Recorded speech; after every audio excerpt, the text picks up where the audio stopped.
Hi everyone, my name is Elizabeth Mwangi. I'm the founder of a company called Gwiji for Women. It's a Swahili word and it means the best. And what we do at Gwiji is we help women from the urban informal settlements, or what we call slums, become the best at their work and be able to earn the best doing the work that they do, which is the working as mamafua, which is in the informal sector.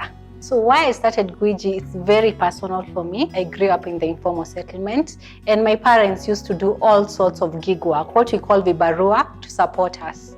And my mom at even one point was doing mamafua work, and I would see how she would struggle.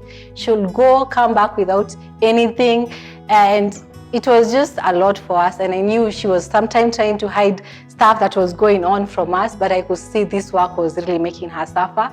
And we were always, it was the same story for me. No school fees, sometimes no food. And decades later, I still see the same challenge. I see like nobody has really come up with a solution to help my community. I still see mamafua struggling. It's the same story that was there when I was a child. And that's how I took it upon myself to come up with a solution that can empower these women, because I know how much this money means to these women.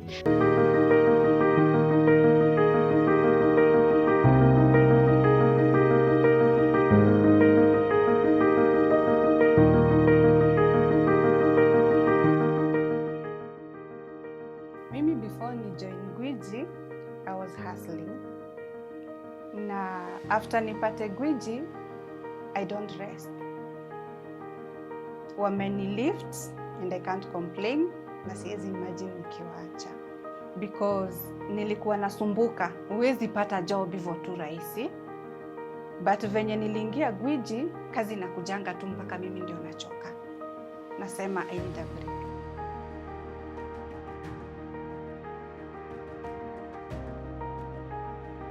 So the Women in Tech program was, I would say, life-changing for me specifically, because I don't have a business background and also the tech background. But through the program, I was able to learn a lot that I'm implementing in my business at the moment.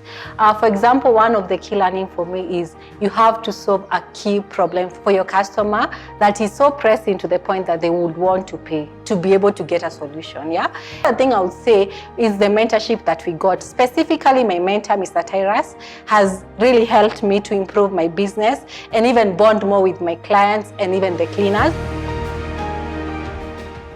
I was part of Women in Tech Cohort 7, and I would like to tell you, apply for Women in Tech Cohort 8.